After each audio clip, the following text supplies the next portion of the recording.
moment of levity and a sign of the times.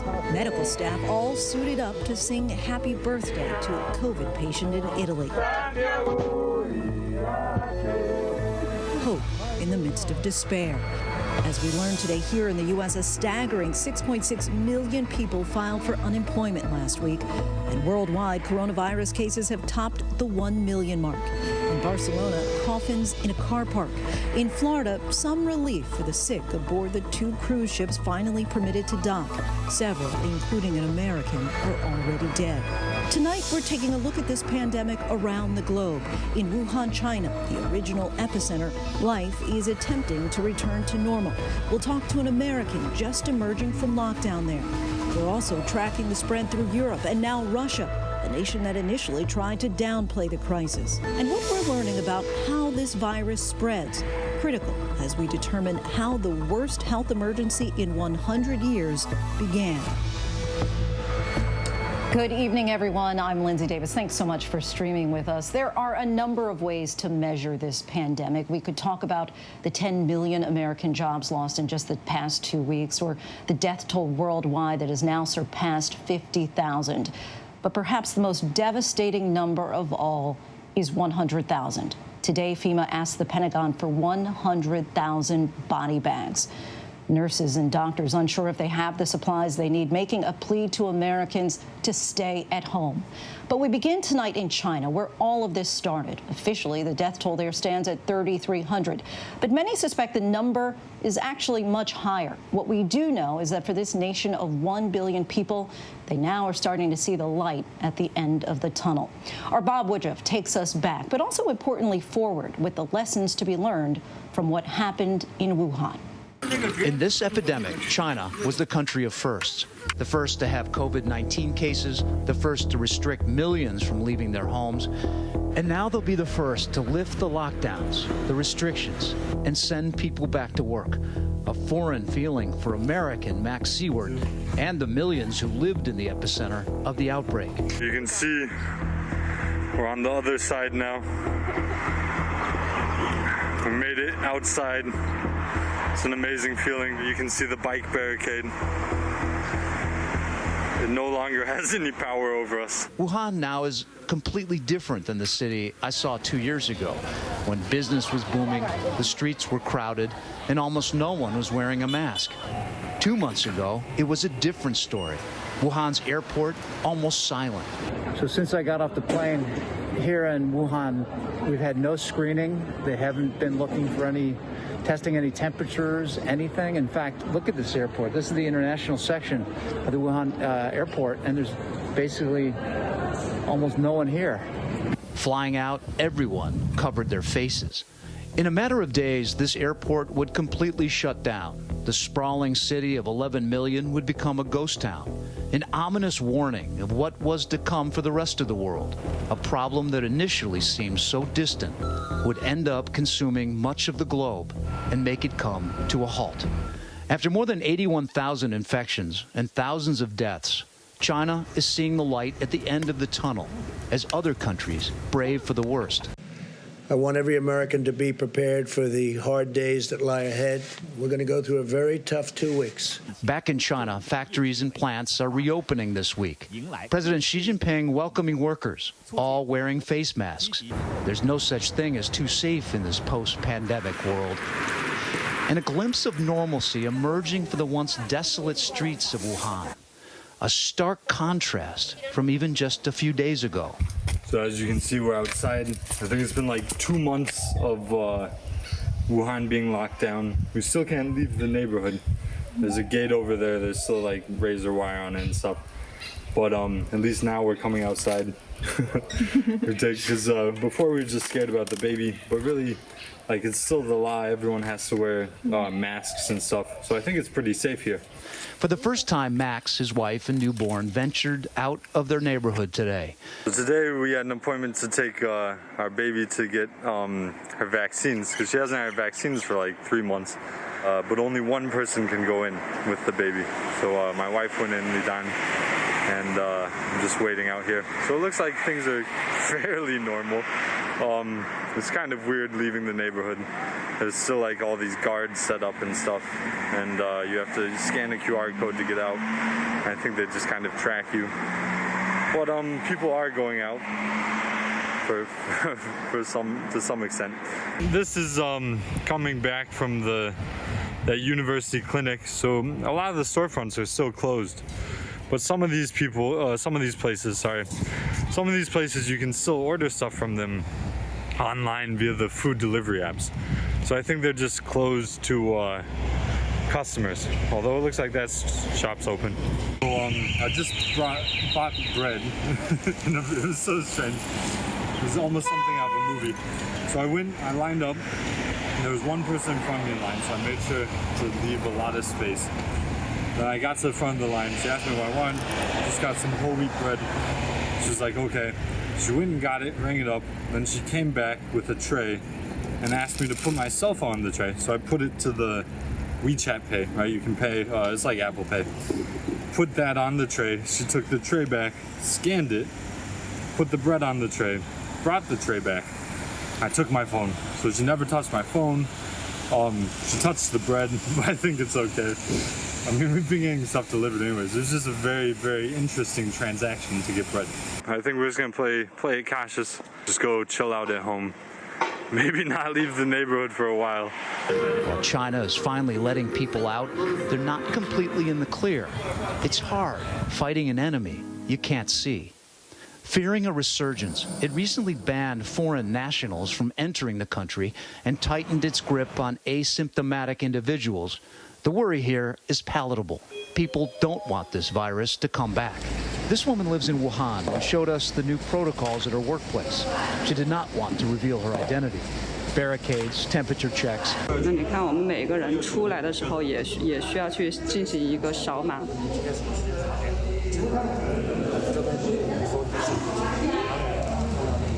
然后会进行一个红外线的这个。Plastic coverings on the elevator buttons. This is the new normal. As life here and in other parts of China kick back up, a message from the residents who lived it first, for those now living in confinement. We'd like to tell the world's citizens, add oil, keep going. Let's work hard together. The people of the world are all one big community, and I'm sure everyone will beat this. Bob Woodruff, ABC News, New York. Our thanks to Bob Woodruff. Back here in the U.S. tonight, the two biggest cities have now put out guidance that anyone leaving their homes should wear protection over their face. This comes as the death toll from the virus has surged now past 5,600 as hospitals fight to stay ahead of this pandemic that is hitting some tight-knit families especially hard. Our Whit Johnson reports from New York City. Tonight, as the deadly pandemic sweeps the nation, an especially cruel blow to one family in Ohio. 3 members of the Conkey family dying in just 3 days. They were always there for us, went everywhere and did everything together. Katie lost both her grandmother Judith and grandfather Louis on Tuesday. Sunday, it was her uncle who passed after being placed on life support. Now Katie is in self-quarantine, her stepfather in the hospital. Listen to what you're being told, take it seriously. We want to spare any family we can from the trauma that we're going through. We can't have a funeral the proper way. We can't grieve with our friends and our family. And it just makes everything 10 times worse and tougher. The U.S. death toll now topping 5,600. This is going to get worse before it gets better. In New York State alone, the number of infections approaching 100,000. Ambulances shipped in from across America, staging at the Bronx Zoo. Governor Cuomo now saying the peak could happen anywhere from 7 to 30 days, adding this dire warning that the state could run out of life-saving ventilators in less than a week. At the current burn rate, we have about 6 days of ventilators in our stockpile. Just moments ago, President Trump with this announcement. I directed Secretary Azar and Acting Secretary Wolf to use any and all available authority under the Defense Production Act to ensure that domestic manufacturers have the supplies they need to produce ventilators for patients with severe cases of COVID-19. And it's not just machines, but human resources stretched thin. We're going to go into intubate a patient, and at this time we need to be fully prepared with our PPE, face shield or eye cover, N95 mask with another mask on top, impermeable gown, gloves, double gloves. Today, the head of Mount Sinai's cardiac ICU turning it into a COVID ward. How did our patient do, the one we extubated last night? She's good. She's relaxing in bed. Wonderful. So she's still extubated and breathing easily, right? Yup, some nasal. Wonderful. But those working to save lives also falling victim to the disease, like ER Dr. Frank Gabrin in New Jersey. I believe that caring for others should be the most emotionally rewarding job on the planet. Dr. Gabrin contracted the virus while trying to save others. It went from manageable to unmanageable almost overnight. I think they were just caught off guard. He said, look, the gloves that I have are size mediums. I'm an extra large. Every time I put them on, they break. I've had to use this week my mask for 4 shifts. His friend Deborah Lyon says he stayed home after showing symptoms and died in his husband's arms. In Massachusetts, 749 healthcare workers have tested positive for COVID-19, including 151 at just one Boston hospital. These ICU nurses assembling like they're ready for battle. We all have a part to play in flattening the curve. We are begging you to do yours so we can do ours. Across the country, 9 out of 10 Americans answering that call by staying home, though the governors of 11 states have still resisted issuing official stay-at-home orders. Georgia Governor Brian Kemp struggled to explain what prompted him to wait until yesterday. Finding out that this virus is now transmitting before people see signs, we didn't know that until the last 24 hours. This is a game changer for us.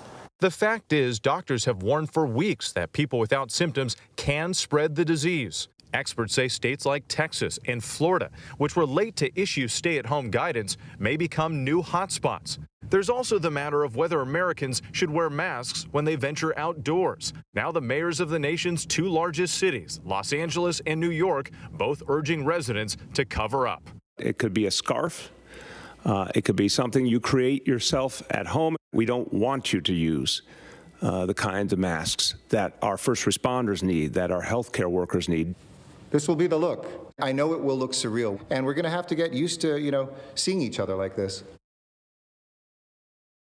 And Whit Johnson joins us now from Central Park, where that field hospital has been set up. And Whit, we've heard now from 2 mayors, both from L.A. and New York. They're saying that you should wear protective face gear when you leave home. And you're also learning that the White House is expected to issue more formal guidance on masks. Lindsay, we know the White House has been discussing this internally for days. Now we are expecting to hear formal guidance very soon on those face coverings or masks for the general public. But health officials remain concerned about Americans going out there and buying up those medical masks, which we know are in short supply. Lindsay? All right. Thank you, Whit Johnson. Now, we certainly have a way to go before we see the other side of this crisis. But with China now cautiously reopening for business, it begs the question, how and when will we do the same? And what's our plan for that transition? To discuss this, we bring in President Trump's former Homeland Security advisor and ABC News contributor, Tom Bossert. Thanks so much for having you, Tom. Thanks so much for joining us, Tom. Hi, Lindsay. It doesn't look like Thanks, we Lindsay. had coordinated a plan for battling this virus as it came to our shores, but you've talked before about your past work to prepare for something like this. So can you explain what possibly has gone wrong? Yeah, no, that's a great question. So it looks like to some that this is just an ad hoc thing we've thrown together in a hurry. Really, this social distancing plan was a strategy thoughtfully developed back in the mid-2000s. What's happened here is our inability to execute and implement that plan the way we would have liked. And that's for a number of factors, not just, the reported lag or supposed lag, but we need to have testing capacity, case ascertainment, all the things that would have allowed us to take the first bite at this apple in a way that we could have implemented these things on time, but in different ways in different cities to get in front of these curves. And right now, the states are competing with each other for life-saving supplies and resources. But isn't that really the purpose of Homeland Security, to provide central resources so that this doesn't happen? Well, kind of, right? So there's two problems happening here. Right now, they're all competing on the open market for a scarce resource. So the almighty dollar is deciding who wins that fight, and that's not really the way we want it to work. But what we also want to be careful about is not having the federal government buy everything and have political power, which is sometimes also, money, deciding who gets what they need and what they don't need. And so what I'm watching is the Department of Health and Human Services trying to inform FEMA responsibly, not based on political powers and requests, but based on medical needs, who to give these scarce resources to. And Lindsay, I think, unfortunately, no matter how they slice this, and I'd like to see them be more aggressive, no one's going to be happy at the end of the day if the resources that we need are so scarce that someone has to win and someone has to lose. And let's talk about what happens on the back end of this crisis. Do we have a coordinated plan for restarting our economy and getting back to our pre-pandemic lives at the appropriate time? And can we get back the way the Chinese seem to have? Yeah, and I think we can, but this is essentially what we're referring to as our second bite at the apple. And so the problem here isn't the lack of a strategy. What I'm fearful of is the inability to implement that strategy again. So what we need to do with this 30 days isn't just all stay at home. That's very important. What we have to do is collectively mobilize an effort we haven't seen before to get human beings ready to do all this aggressive contact tracing across a country of 340 million people, to get huge increases in our testing capacity. All of this is meant, with this second bite of the apple analogy, to allow us to come back out of our homes in a more staggered and thoughtful way than we went into them to begin with. And that means this virus is kind of a minefield, Lindsay, and we don't want to just on the 30th all open our doors and blindly, without knowing where the virus is and is not, run out through that minefield and run back into a second wave explosion. Right, and I'm curious, is that date of the 30th, is that hard and fast, or do you think that that's really a tentative date? No, it can't be. And so, the idea for New York was that, and unfortunately, they're about 2 weeks into what we think, if they follow the course of Italy, not models, but comparisons to real-life performance of this virus in other cities. We think they'll continue to increase, although slower and slower, for the next 2 weeks. But then they'll add cases just on their way back down that curve in an increasingly slower fashion. So the idea here is that New York, they're partway into their rise on this curve we keep talking about. But other places, like we've heard from Texas and Florida and Detroit and New Orleans, they haven't begun theirs yet. So this is the problem. We can't all just open the door on April 30th with one date and one standard, run back out into the world and reinfect. I use fire sometimes, Lindsay. The idea here is that 95% of the country will be dry tinder that can reignite if we push this virus back out among us. Right, that's the scary thing, that you could have that curve again. But what about those states that have been hesitant to issue stay-at-home restrictions and go it alone? Yeah, the states and the individuals that aren't complying, that haven't gotten this message through their heads yet, at this point, it's kind of like the way you chastise a child, right? The first thing you do is explain to them and motivate them and say, this is the rule and this is why it's important. It's for the greater collective good. The second time they break that rule, which is where we are now, you need to be a little bit more stern. They're all slapping us in the face, and people losing jobs to a tune that we've never seen before in this country are losing them, and it's because other people aren't cooperating. Pretty soon, what you're doing, if you're not complying with these rules as a state or as an individual, is hurting all of us, and it's time for it to stop. Enough is enough. And this state-by-state thing is killing me. We're the United States of America, Lindsay. We're not individual states of doing whatever we want. Well said. Okay, Tom Bossert, thanks so much. Thank you, Lindsay. Unemployment in this country continues to skyrocket, doubling the number from the previous week. In all, 6.6 million American workers filed for unemployment benefits last week, a historic high. And if you include the previous numbers, we're talking nearly 10 million Americans have filed for unemployment in the last 2 weeks alone. It's really hard to make sense of numbers that large, but the personal stories, they really hit home. ABC's Rebecca Jarvis has a closer look. Tonight, the swelling number of people out of work, that parallel catastrophe to the virus itself. The speed of layoffs unprecedented. The pain being felt across the country. I know I was not prepared for this. Never been put in this position before. Never thought I would have to be in this position. All told, in just 2 weeks, nearly 10 million Americans have filed for unemployment insurance. Those numbers don't include the self-employed or the many Americans who've been trying to apply but can't, like Todd Sayland in Fort Lauderdale, Florida, who lost his job as a server on March 17th. I immediately filed on their website, which took days, honestly, to file. After completing the initial paperwork after 5 days of trying, Todd was told to check back on March 31st. He did. And everything is now still marked pending. So I know everybody probably is experiencing the exact same frustrations. And Rebecca Jarvis joins us now. Rebecca, Treasury Secretary Mnuchin reiterated today that he's working to get Americans money quickly, saying it'll take, quote, weeks, not months. But there's some concern that it could take a lot longer than that, right?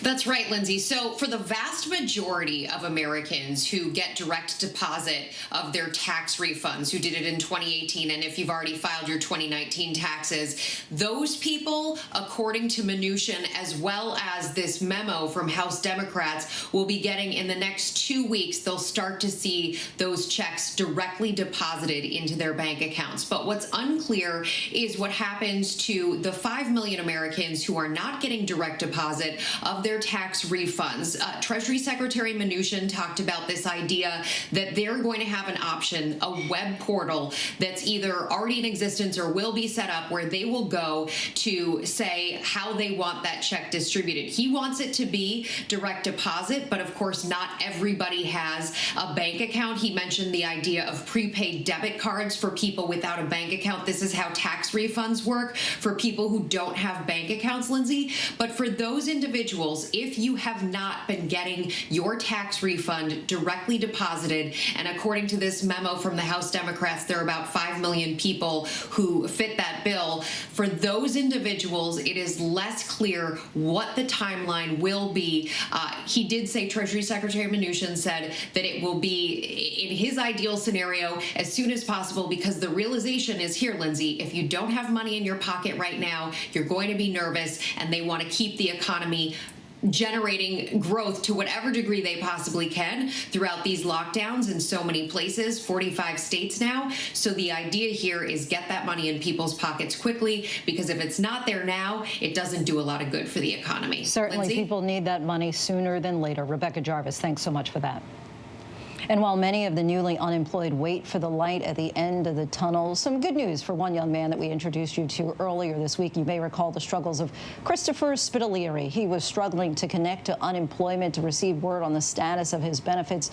But now things seem to be looking up. Take a listen. I did receive my unemployment card finally. So if you guys are waiting for yours, just keep waiting. I promise it will come. I want to show you guys what I was able to buy today with my unemployment card. This closet was empty 2 days ago, and voila, I was actually able to go and buy real food and stock my pantry up now. A filled cupboard, we'd love to see that. And now to Florida, where the latest and hopefully the final cruise ship impacted by COVID-19 has docked after nearly a month at sea. Let's take a live look now at those two Holland America cruise ships, the Zaandam and the Rotterdam, both now in port in Fort Lauderdale after traveling from South America, with dozens on board exhibiting potential symptoms of COVID-19 and 4 already dying on board. ABC's Gio Benitez has the harrowing story of how they got here and what comes next. The nightmares at sea have haunted the world for months. From Japan to California and now to South Florida. The Holland America Zaandam has been at sea for nearly a month. 305 Americans were among the more than 1,800 people who started their journey on March 7th in Buenos Aires. That was supposed to end in San Antonio, Chile. But this epic South American vacation cruise did not turn out quite like they hoped. This morning, they are still testing passengers and crew on this ship. And they knocked at our door with masks on, and they took our temperature. Just days into their trip, the World Health Organization officially labeled the COVID-19 crisis a worldwide pandemic, and passengers and crew started falling ill. The ship was turned away from port after port, even the Panama Canal at one point blocking it. This is our new home. Passengers on board feeling trapped. We have been quarantined since the 22nd without being able to go outside. I feel abandoned and I feel betrayed. In all, 250 people on board reported flu-like symptoms, and 4 older guests have died, including American Jeffrey Hagender. These are human beings. His niece Leanne speaking with ABC News, her widowed Aunt Lucia still on board. She's super isolated, and you can't properly grieve until you can hug your daughter and your son and, start the process. The Zaandam had no COVID-19 tests on board, so Holland America sent in another ship, the Rotterdam, to deliver supplies and those critical tests. The cruise line started moving some passengers without symptoms to the Rotterdam, the company's president sending a message to passengers. The intention is for each of these ships to work in tandem to try to protect the health of those that are healthy, and so that we can create room and space so that we can care for the ones that are sick. Leaving passengers on the Zaandam frustrated. We've just been told we will not be allowed off the ship because we were honest and said that we had been coughing. The most critical question, when would these ships finally dock?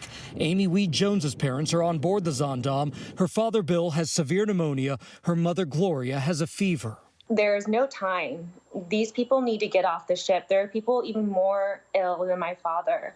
They don't have the time to wait to port. As the ships moved closer and closer to Florida, Governor Ron DeSantis said he didn't want the ships docking in the state. The way to deal with this is to send medical attention to the ship, just to drop people off at the place where, we're having the highest number of cases right now, just doesn't make a whole lot of sense. But President Trump sent a different message at his daily news conference. There are people that are sick on the ship, and we don't want to be like they're going to be ghost ships. I'm going to do what's right. Not only for us, but for humanity. Cruise ships around the world have faced the COVID-19 crisis head-on in an unimaginable way. First, the Diamond Princess held off the coast of Japan for nearly a month, more than 700 coronavirus cases on board. Then the Grand Princess off the coast of California with 21 coronavirus cases. And today, Fort Lauderdale finally allowing the 2 Holland America ships to dock after their long South American journey. So far in Florida, on the Zaandam, 9 passengers have tested positive. After nearly a week of testing, more positive cases are likely. The cruise line saying sick passengers will have to stay isolated on board until they recover. But for now, healthy passengers, or at least those not showing any symptoms, will be on their way home. Gio Benitez, ABC News, New York. And our thanks to Gio for that report. ABC's Victor Akendo joins us now live from Fort Lauderdale, where those cruise ships have docked. Victor, what finally led to the agreement to let these ships finally dock, and what are the conditions for those passengers getting off to try to keep them from spreading any disease?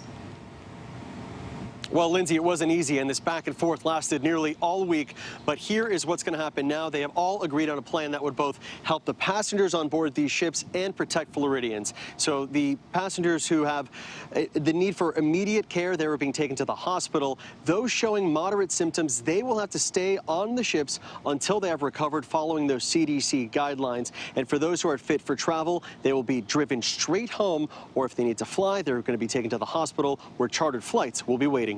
So the sick passengers will remain on board. How will they get treatment, and do we know how long they're expected to remain there?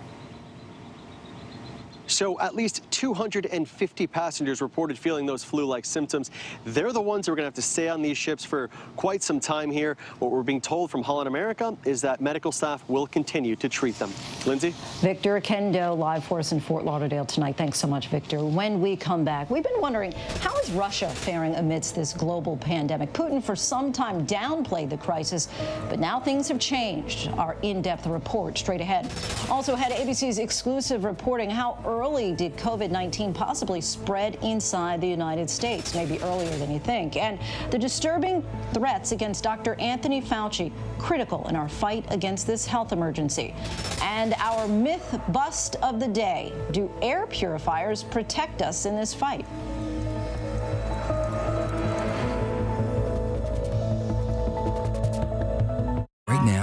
make sense of it all. Now, afternoons on ABC, one place with the good information you need. We are all in this together, and we're going to get through this together. Pandemic, what you need to know. Afternoons at 1 Eastern, 12 Central and Pacific on ABC. Nightline. The stories that shape your world, shape your life. Dramatic, stunning, empowering, jaw-dropping. Watch the most powerful stories of our time, anytime. Nightline on Hulu.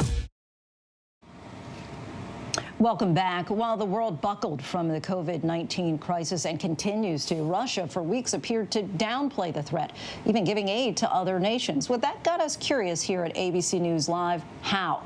But as we started to report out the situation on the ground, things rapidly started to change. Patrick Reevell has this report. As the coronavirus ravaged Italy, there was a surprising arrival. The Russian military sent to help with disinfection efforts. A diplomatic coup for Moscow, and one meant to show Russia has things under control. But at home, Russians have faced an uncomfortable question. Can they trust their government to tell the truth? For weeks, Russia's coronavirus numbers were an outlier. Despite doing more tests than almost any other country, its percentage of confirmed cases was initially very low, just 0.2%, the second lowest in the world. The cause was unclear. Some blamed poor testing, others said early border closures had helped. Officials from Vladimir Putin down said things were better than elsewhere. But in a country where authorities have a long history of hiding bad news, suspicions of a cover-up quickly appeared. The government is lying about coronavirus, about the quantity of cases, about the absence of protection. Last week, during a televised exchange, Moscow's mayor finally acknowledged infections were higher than the official number. After that, things shifted, Putin donning a hazmat suit to visit a Moscow hospital. The doctor he met with now testing positive for coronavirus. A testament perhaps to a rapidly escalating situation. Moscow, a city of 13 million, now the center of Russia's epidemic as cases reach over 3,500 nationwide. The government telling Russia to lock down. All measures necessary in this situation should be taken. Even if those not involved into the problem consider them a bit excessive for Russia today. But as they say, God helps those who help themselves. People ordered to stay at home, stores shuttered, streets deserted. I went to a pharmacy to buy a mask. There's a shortage. This is it. I'm going straight back home now.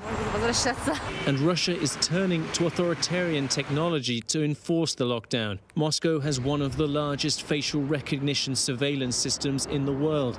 It's now being used to check people are staying home. Artem Kukharenko developed part of the technology. The system performs real-time analytics of incoming video data. Last week, Moscow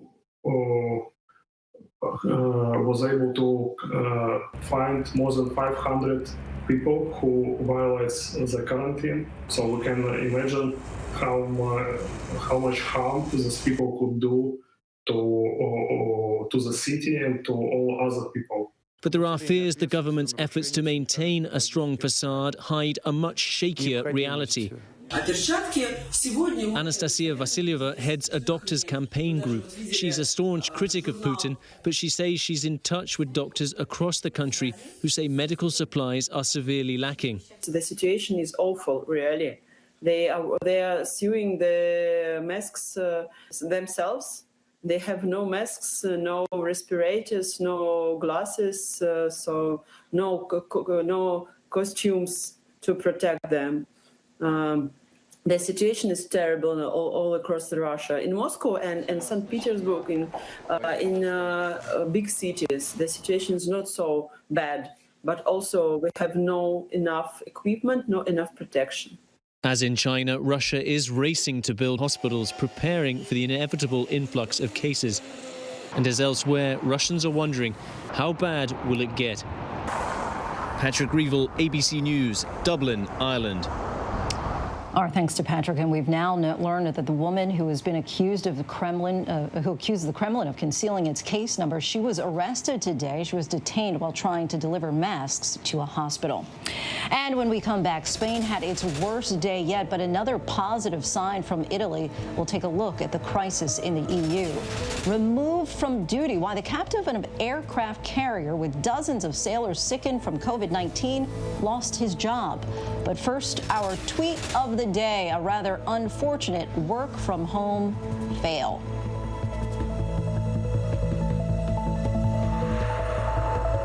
In times like these, the news-making events happen here. ABC News. President Trump meeting face-to-face with one of the world's most brutal dictators, Kim Jong-un. The president. You trust him? I do trust him, yeah. I think he trusts me, and I trust him. Ivanka Trump. I have to ask you about your emails. Your father had taken Hillary Clinton to task for this. There just is no equivalency. So the idea of lock her up doesn't apply to you? No.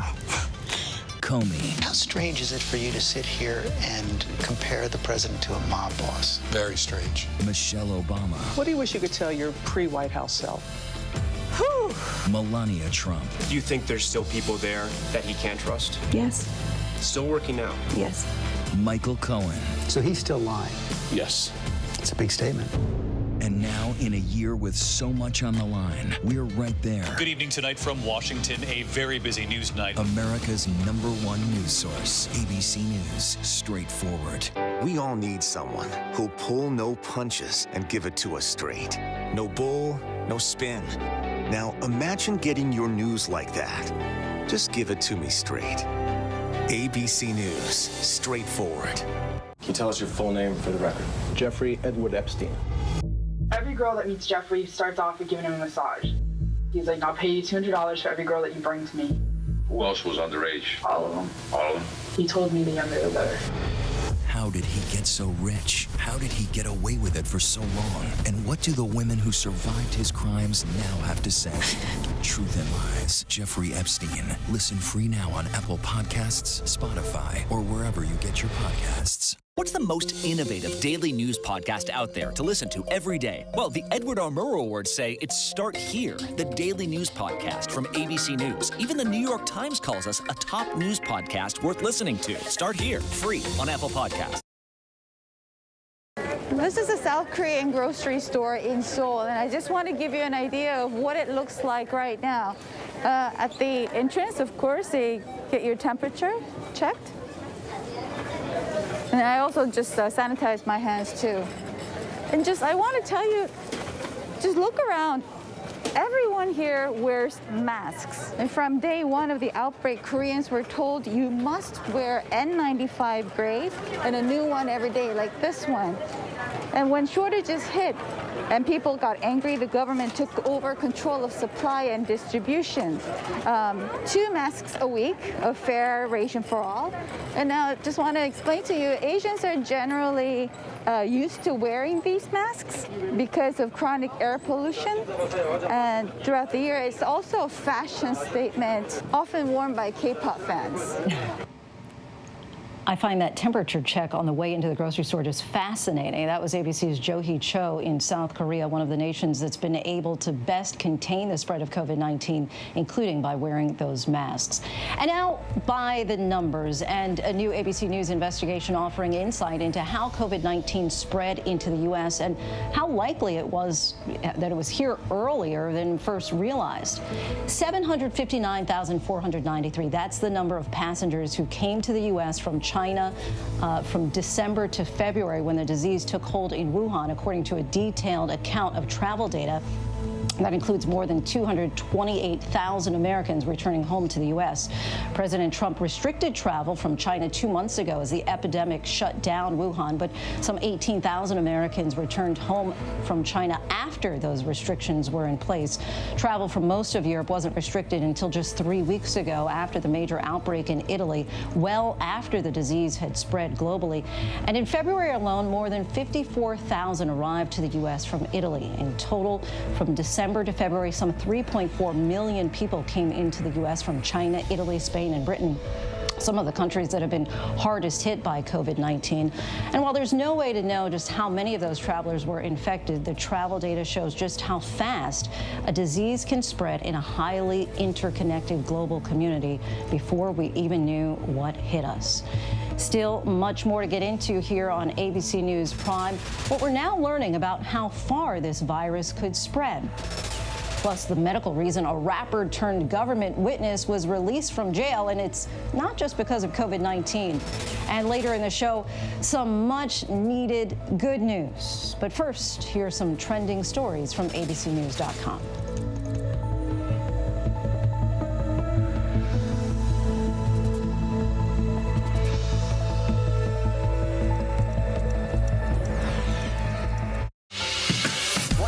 Right now, this is part of the eye wall. This procession of migrants goes back 2 miles. There is going to be catastrophic damage. This fire has made a run. You can see those flames shooting up into the sky. We are on the jam-packed red carpet. To the right, guys. So this is the 4th weekend of protest.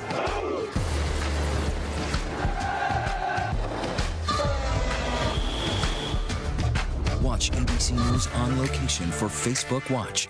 What's the most innovative daily news podcast out there to listen to every day? Well, the Edward R. Murrow Awards say it's Start Here, the daily news podcast from ABC News. Even the New York Times calls us a top news podcast worth listening to. So if you like getting behind the biggest news stories of the day, inside all the details, the backstory, and what will happen next, then listen to Start Here, the daily news podcast from ABC News. It's like no other news podcast out there. Even the critics agree. Listen free on Apple Podcasts.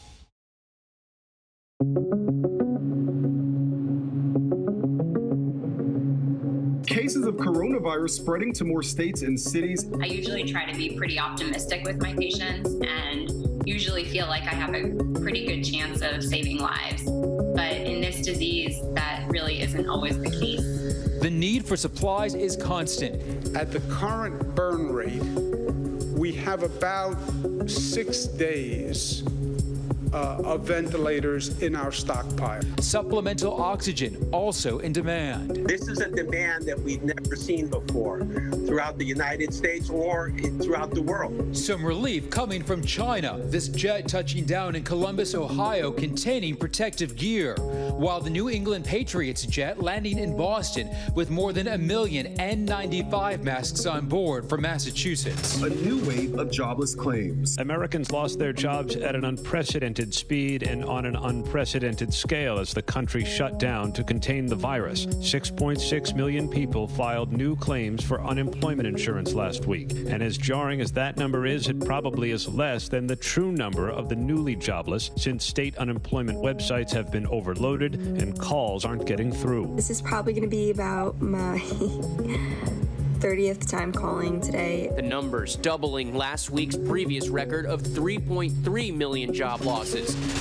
We're learning that 2 Holland American cruise ships off the Florida coast have been given approval to dock at Port Everglades in Fort Lauderdale. The Zaandam and Rotterdam cruise ships getting the go-ahead from the Coast Guard, Homeland Security, and Broward County officials. 4 passengers have died. Several have tested positive for the virus. 233 reporting flu-like symptoms. The nation's top infectious disease expert, Dr. Anthony Fauci, is now under protection.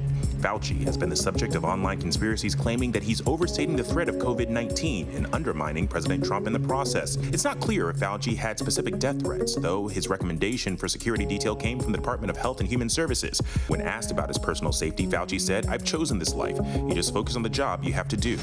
The FDA announced it is removing restrictions that have blocked men who have sex with men from donating blood within 12 months of their last sexual encounter.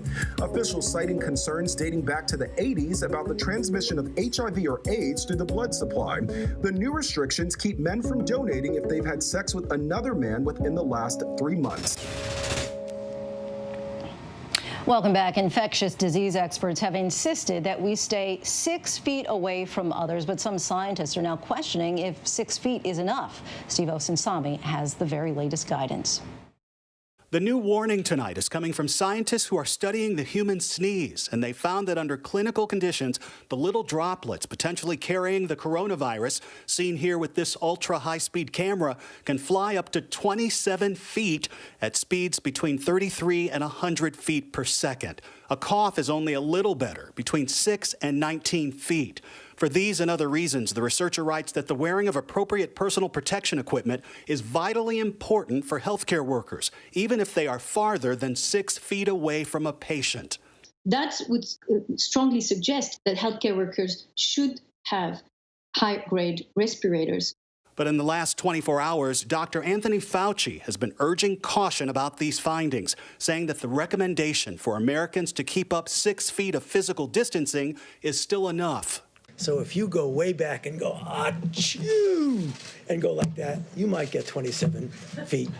But so when you see somebody do that, get out of the way. There are some people, but that's not practical. It is well known that this disease spreads up close, person to person. Health officials point to a Washington state choir practice where no one shook hands. 45 people were infected and 2 singers died. It can just happen. That's scary. And Steve Osunsami joins us now. Steve, it seems like there's some disagreement here. Is staying 6 feet apart really enough after all? It depends on who you ask. Here at the CDC and according to American health authorities, that 6 feet distance is enough. Dr. Fauci today reiterated that point. But according to these scientists, it may not be enough at all. And in fact, you may need twice as much distance. They're encouraging Americans to choose to be on the safe side, encourage more distance. They say at a minimum, you should be keeping 6 feet of physical distance between people to slow this disease. And this warning seems to really strengthen the argument that Americans should make a practice of wearing masks or face coverings, at least in public. It does, and already we're seeing a number of officials who were at one point saying that you didn't need to have face masks, now starting to change their minds on the issue, and possibly including the president, who we hear may be discussing the possibility of encouraging more Americans to wear face coverings in public. Lots of changes going on. Steve Osunsami, thank you. Dr. Anthony Fauci is now receiving security protection after a barrage of threats. The 79-year-old is the nation's top infectious disease doctor and the most outspoken member of the administration in favor of sweeping public health guidelines. As a result, Fauci has become a target for some right-wing commentators who have pressed the president to ease restrictions to reinvigorate economic activity.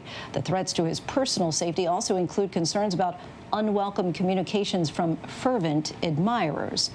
The captain of the Navy ship who sent a letter requesting most of his crew be moved to prevent the spread of the coronavirus has been relieved of his duties. Yesterday, top officials said Captain Brett Crozier would not be disciplined for having expressed his concerns through the proper chain of command, but once officials concluded that he had exercised poor judgment in safeguarding the information after a letter was leaked, they decided to change course. Thousands of sailors from the USS Theodore Roosevelt are quarantining in Guam. At least 93 sailors have tested positive for the virus. And while we focus on the impact here at home, the death toll in the UK is sadly rising sharply. So let's bring in ABC's Maggie Rulli in London. Maggie, it was a horrific day, particularly in Spain and France today. Yeah, Lindsay, the numbers across Europe just keep being staggering. You mentioned Spain. That country today, the last 24 hours, 950 deaths from this virus. The total death toll there now topping 10,000. It's not just Spain. In France, also death tolls are spiking. That country now has seen more deaths from the virus than all of the reported deaths in China.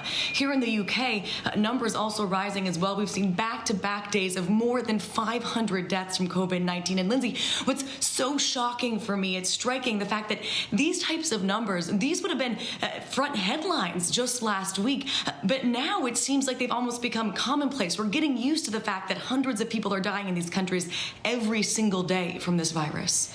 But Maggie, at least it seems that there are some signs, some hopeful signs in Italy, which just a few weeks ago was the worldwide epicenter of this crisis.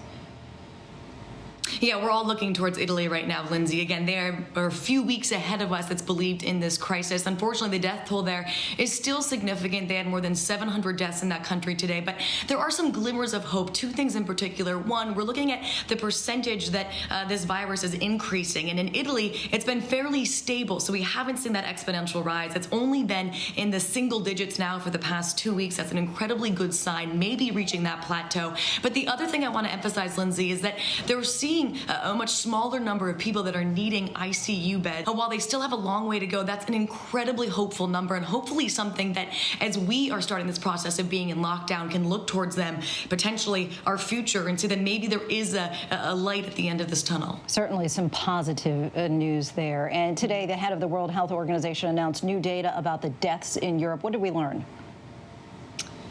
Yeah, well, this is interesting, Lindsay. Everyone wants to know how COVID-19 is affecting people, who it's affecting. And the World Health Organization just announced that of the deaths so far in Europe, 95% of them have been in people who are over the age of 60. That is incredibly significant. But they also said something else. They said they don't want complacency in younger people. They said this virus is still affecting younger people. It's affecting them seriously, especially if anyone has any underlying conditions. We're also hearing stories of some young people with no underlying conditions that have sadly died from this virus. So while that is a staggering percentage, it's also not a reason to get complacent. They remind young people they can also be carriers of this virus. So while they announce these statistics, they do remind people to take the lockdown seriously and say we are still just at the beginning, Lindsay. Just at the beginning, sadly. All right, Maggie Rulli, thank you. Rapper Tekashi 6ix9ine is out of jail tonight after requesting a compassionate release. The artist, whose real name is Daniel Hernandez, suffers from asthma. He had complained to lawyers about a shortness of breath earlier this week. In a letter tonight, the judge said COVID-19 presents a heightened risk for inmates with respiratory ailments. The rapper will now be under house arrest for the remaining 4 months of his 2-year sentence. Americans will now have to wait until at least August to know who will officially face off against President Trump in the election. The Democratic National Committee announced today, due to the coronavirus pandemic, it has postponed its nominating convention until the week of August 17th. It was originally slated for mid-July. Instead, it will now be the week before the Republican convention. Milwaukee will remain the host city. Up next, warming hearts, one letter at a time. A powerful message to our healthcare workers. That and more in our Good News Roundup. Right now, how do you make sense of it all? Now, afternoons on ABC, one place with the good information you need. We are all in this together, and we're going to get through this together. Pandemic, what you need to know. Afternoons at 1 Eastern, 12 Central and Pacific on ABC. Friday nights, 9/8 Central. True crime, cinematic, real-life drama, stunning, the unthinkable. Follow the clues. The Hunt, True Crime, 2020. Friday nights, 9/8 Central on ABC. The world may feel out of your control, but your happiness doesn't have to be. Learn the secrets to happiness. Listen to the 10% Happier podcast, free on Apple Podcasts. ABC News honored winner of 4 Edward R. Murrow Awards, including the most prestigious honor, Overall Excellence in Television. ABC News, America's #1 news choice. ABC News, America's #1 news source. Straightforward news, straight to the heart of the story. ABC News, straightforward.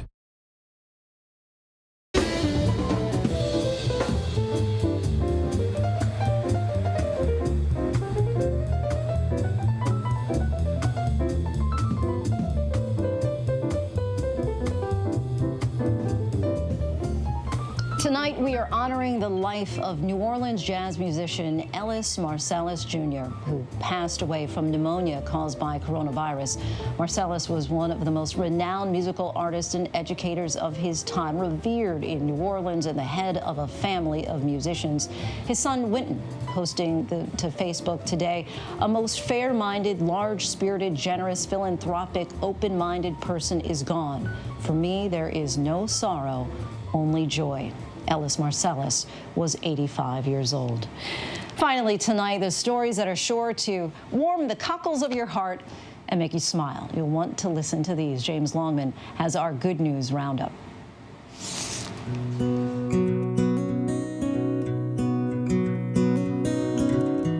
Hi, Hi guys, I know the news just seems to get more and more grim the whole time, but that is all the more reason to hold on to these little moments of joy and realise what we're all capable of.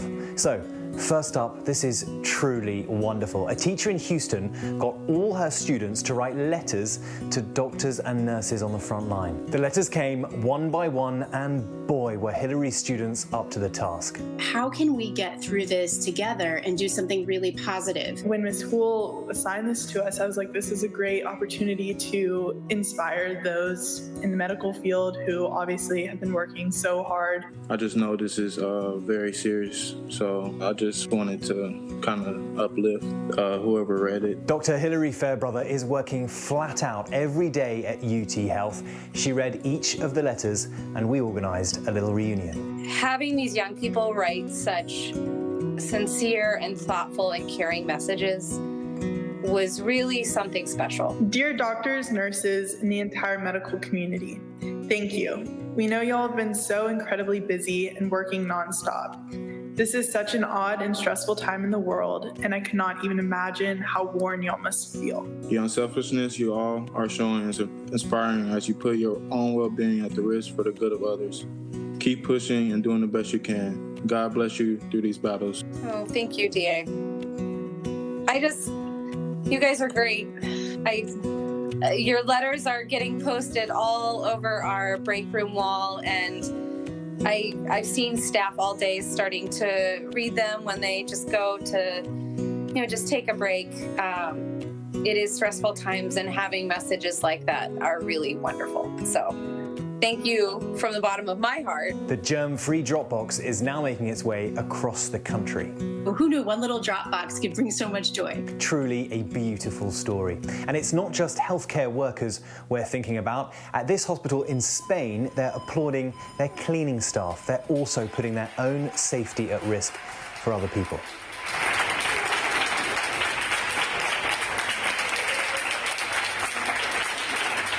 It's really lovely to see, an important reminder of just how many people are stepping up every day to keep us safe. And when you're trying to stay positive, who better to talk to than a drag queen? Nina West is the miscongeniality of drag, and every day she reads stories to kids on her show, Drag is Magic. I caught up with her to ask her how she's holding up and how she's staying positive. You radiate love and happiness and joy.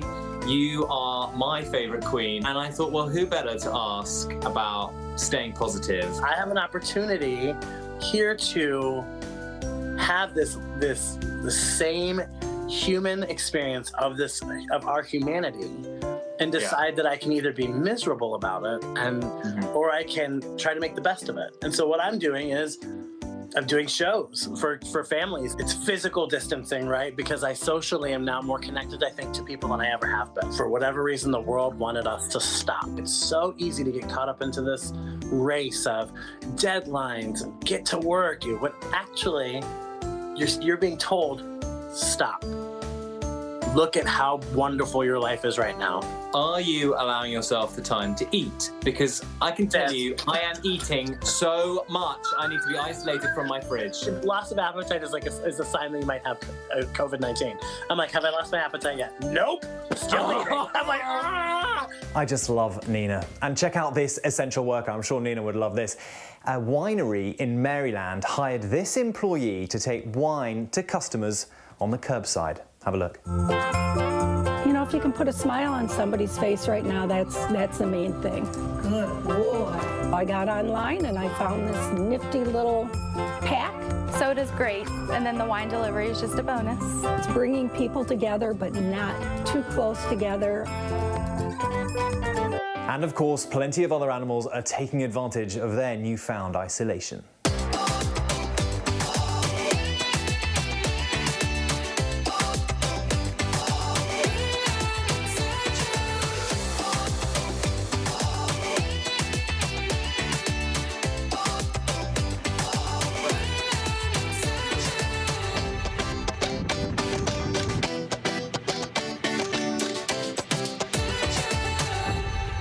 And we'll leave you now with this couple in Ireland with a Bee Gees classic. Stay alive, stay alive, stay alive. Ooh, ooh, ooh, ooh. Stay alive, stay alive. Ooh, ooh, ooh, ooh. Stay alive, stay alive. A simple but poignant message for everybody. Stay well, everyone, and be good to each other. And before we go tonight, the image of the day, the message from New York's transit system about who should be using it. They make it very clear. And that's our show for this hour. Stay tuned to ABC News Live for more context and analysis of the day's top stories. We want to leave you now with a video that caught our eye tonight. A school in South Africa's choir virtually singing an emotional rendition of Hallelujah, posting it with the poignant hashtag #TogetherApart. Have a blessed night, everyone.